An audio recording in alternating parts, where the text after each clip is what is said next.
like about your parents. Like, how did your parents feel about the like? I mean, going to the Arctic, that's like a huge deal. So, Okay. what did they think about it? Did they think like your interests were worth it and stuff like that? Okay, so hands up from you guys. Whose parents did just let you say, you know, yeah, you're going to Portugal, go? Did your parents say Like, were they super happy that you Yeah. Okay, and yours? I say I'm going to Portugal, and they said okay. Oh my god. Wow, independent guy there. And you? Сложили се фото. Okay. On pita ako, šta je tvoj mama i... Kako su reagirali? Aha. Kad si ti rekao da si pobjedio i da hoćeš da ideš u Portugal, šta su one rekli? Jesu one samo rekli, ajde možeš? Bravo da vidite. Yeah. Yeah? They said, good And job. yours, Carolina? Mine were happy because they've been to Portugal before. Okay. Yes. Were your parents, your mom and father, were they happy that you would come here? Yeah. Okay. Yeah. Wow. Okay. I think the general thing is that parents are usually kind of happy or proud that you are Yeah. doing something really cool and you've been selected for something, but at the same time they are your parents, and so they're like, yeah, I don't know if I want to let you go to Vietnam. And in my case, you know, we were talking about places with temperatures 50 degrees below, that's centigrade, Celsius, and so they were not very, they were very happy that I was doing all these things and very supportive. But as in your case, they were happy until the moment that someone told them, okay, now we need to send him away for 2 weeks. And so at that moment, it took a little bit of negotiation. And I remember actually one of the teachers that was there had to go have dinner with my parents and explain to them how safe we would be. But of course, I told you the story about the polar bears. You know, if they had known about stories like that before I went to the Arctic, they would never have let me go. But really, we were around people with guns all the time, and there were 4,000 polar bears in the island, so clearly there was a little bit of danger. And but that's a hump, right? It's like anything in life, you have little humps, and then you just need to negotiate and get over it. Sometimes it's a struggle until you get there, and then you just need to go over the hump, and then it's easy again. And Yeah. then there's another hump. So.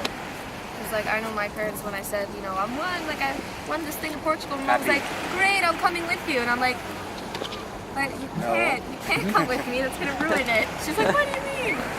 So eventually, obviously, I'm here, so she said yes, but it took a while. Yeah. Okay. So you said that you just kind of had like a turning point, and you decided you wanted to start doing things like documentaries and I guess working with film and stuff. So what kind of started that shift? Like what? Because there's always that one thing that sort of pushes you to change your mind, you know, like make the final decision to start doing something new. So what in your own experience, what was that? Like, what was that moment? When did you decide? It wasn't really a moment. I went to my high school. So in Portugal, high schools are split in terms of specialties. All of them have to offer exact sciences, social sciences, economic sciences, and arts. But they can specialize in one. And in my case, my school kind of specialized in the arts, but I was in the social science group of students. So all my friends were kind of cool people that carried, you know, they had black clothes and they always carried these very cool big briefcases full of drawings, and I always thought they were like the cool kids, and we were like the geeks in the school. Yeah. And so some of them went to do cinema and film and theater and things like that. And I went to university and studied something very, I studied international relations, so it was international politics, so it was pretty standard and straightforward. And at some point, I had a colleague in university that decided to drop out and go study film. And she was very, very concerned. Oh my God, what do I do? I'm so unhappy. And so my advice to her was, well, if you're that unhappy, you should just go study film. Which is the opposite of what a parent would tell you. A parent would tell you, finish what you started and then you can go. But at the same time, I thought you've already wasted 3 times of your life. If you are really positive that this is not what you want to do, then go and do it. So she went and to study film, and I am not sure if she made it or not. I'm not in touch with her, but this stayed on the back of my mind until now. And a couple of years ago, I finally had time to join a documentary program. And so I joined an intensive documentary program. So I worked as a political analyst for quite a long time. And that made it very difficult for me to do other things because I was traveling all the time. And that means that I was never in a place long enough to do something. So that particular year, the documentary teacher actually came to me and asked me, do you want to do this? And I said yes, but call me back in April and I'll try to see if my schedule for the summer is free. And so I didn't think too much about it, but I actually started to free up my agenda and I started to not book things past April. And then I was in Ethiopia at some point and I got an email from her asking, well, are you joining us this year? And I looked at my agenda and I realized, well, actually the summer is clear. And so I did an intensive 3-month program of documentary filmmaking, which was very, very intense. It was like every day from 9 a.m. in the morning until 6 p.m. in the afternoon, every single day of the week. And on the weekends, then we had assignments. We had to go and shoot stuff. So it was 7 days a week, pretty much, for 3 months. And so it's really the same as a 1-year program, but really compact, yeah. really condensed for people who are working. And then I sat on that for almost 2 years. I didn't really think too much about it. And then in late December last year, I was in a mission in Ethiopia. And I was working with the Peace and Security Department of the African Union. And they were celebrating 50 years of their organization. And they were doing a film to celebrate that. 50 years of peacemaking in Africa. And they had a lot of presidents and prime ministers and peace negotiators and Nobel Peace Prizes, and they wanted to have all these people on the film. And so it came to me because I had a little bit of a film background to interview all these amazing people that you see on TV.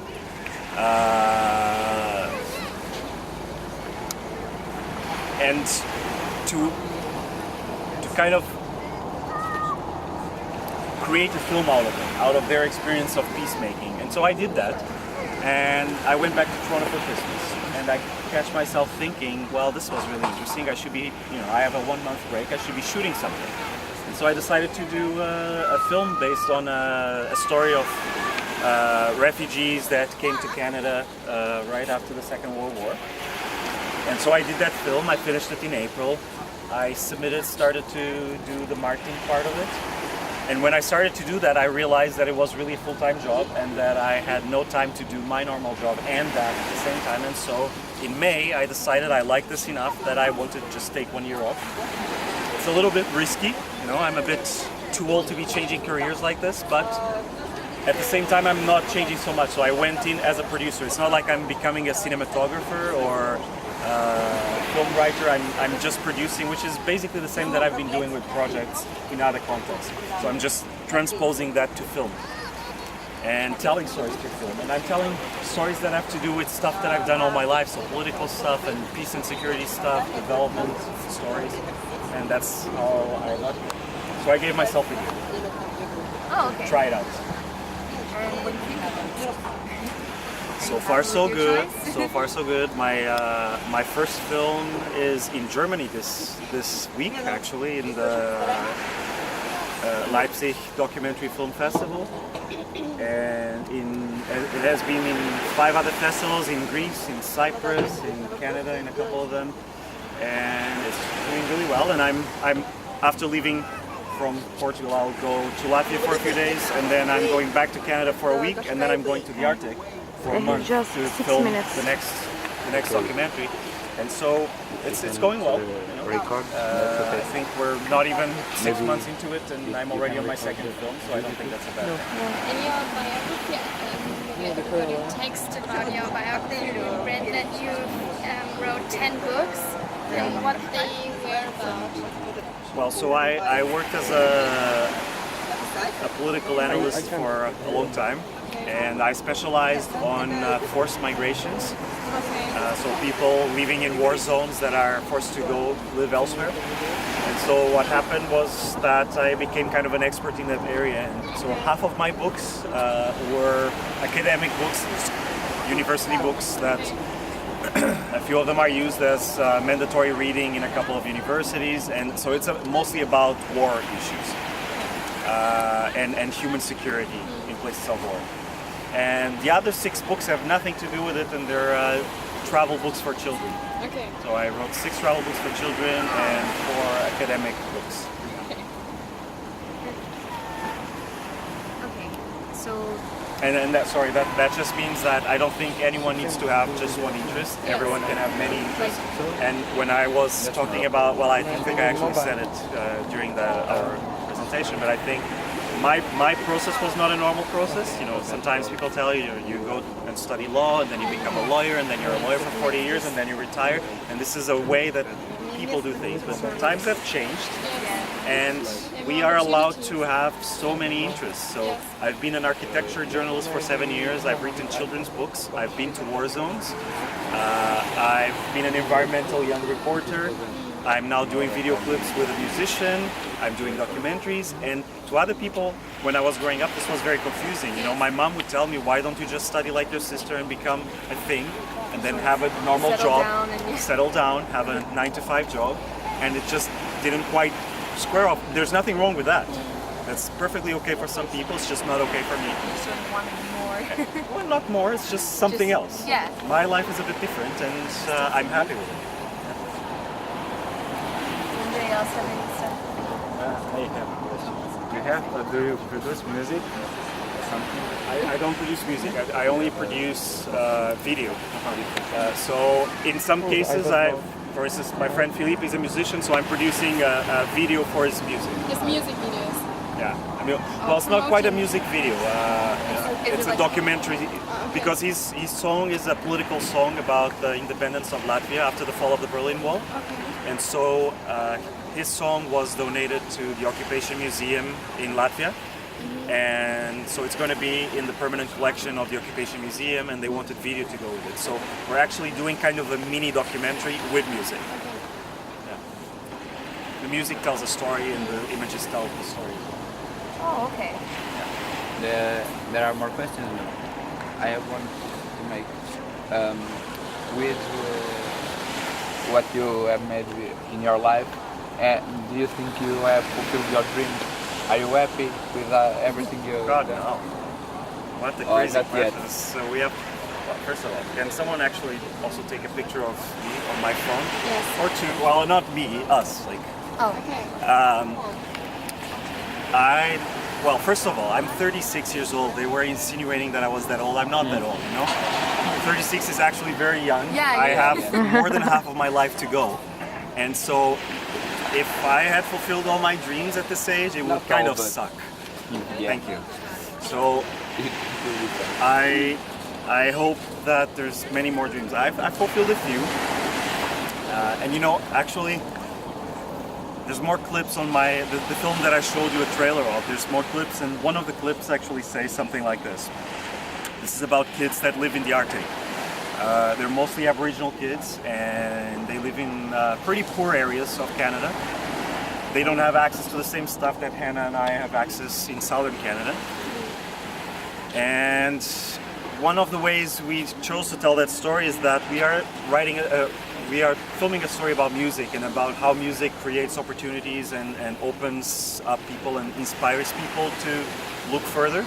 And that's what we're trying to do there. And the way we sold that story was, you know, what if you couldn't have dreams? Because the fact of the matter is that if you are a young Aboriginal Canadian that lives in the far north of our country, you live in a small community of 1,000 people that is closed off by ice 8 months of the year. There's no roads, there's no trains, there's only airplanes to come out, and the airplane costs $2,000 to go out. And so your life, your limits are the small community where you live, and that's very limiting. That doesn't allow you to dream very far. And so the way we start about that is, you know, we all have dreams. You have dreams, you have dreams, you have dreams, and sometimes they come true and sometimes they don't. And if they don't, that's okay because you have other dreams, you know? And then, you know, maybe you're sad for 2 days and then you move on and you kind of find a new thing to be concerned about and something else that you want to do. And that's the normalcy of our life. You know, we kind of live these very privileged lives in this part of the world, that we can do that. And so I think